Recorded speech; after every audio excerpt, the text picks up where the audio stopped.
আজকে আমি একটু পার্সে মাছ রান্না করে দেখাচ্ছি। নুন হলুদ প্রথমে মাখিয়ে নিচ্ছি।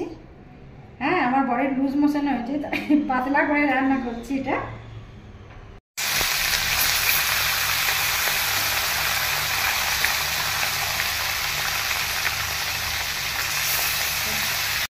এখানে আমি ধনে, জিরে, একটা শুকনো লঙ্কা, একটু কসুরি মেথি, একটু টক দই, আর এখানে আদা জিরে আর কাঁচা লঙ্কা বাটাটা আমি একসঙ্গে নিয়ে এটা এটার সাথে একটু টমেটো, একটু রসুন আর অল্প একটু পেঁয়াজ দিয়ে আমি এটা গ্রাইন্ড করে নেব। পাঁচফোড়নটা দেওয়ার পর আমি কুচনো পেঁয়াজটা দিলাম। বিশেষ করুন আপনাদের মতন আমিও বলেছিলাম যে কাঁচা কলা পেঁপে দিয়ে পাতলা মাছের ঝোল খেতে, কিন্তু বললো যে না, তাহলে খাবো না, শুধু আলু যদি দাও তাও খেতে পারি। তো সেই জন্যে এটা করছি।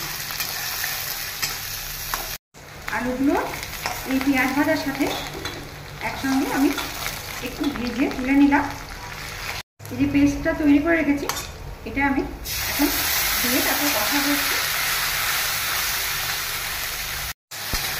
এরপর আমি মশলা ধোয়া জলটা দিয়ে দিলাম, আলুটা দিয়ে দিলাম, লবণ পরিমাণ মতো আর হলুদ দিয়ে দিলাম। এবার আমি আলুটা সিদ্ধ হলে তারপর দেখাচ্ছি। আলুটা আমার সিদ্ধ হয়ে গেছে। এখন আমি এই ধনেপাতাটা দিয়ে দিলাম আর এই মাছগুলো দিয়ে দিলাম। এবার একটু ফুটে উঠলেই হয়ে যাবে পার্সে মাছের ঝোল। এটা আমার পার্সে মাছের ঝোল হয়ে গেছে, রেডি খাবার জন্যে। আপনারা কমেন্টে আমাকে জানাবেন। আর পার্সে মাছের কি কি প্রিপারেশন আপনারা আমার কাছে দেখতে চান, পার্সে মাছের শুধু না, যে কোনো প্রিপারেশন আমার কাছে কি দেখতে চান একটু কমেন্টে জানাবেন প্লিজ। আর সাবস্ক্রাইব করবেন, শেয়ার করবেন। Thank you.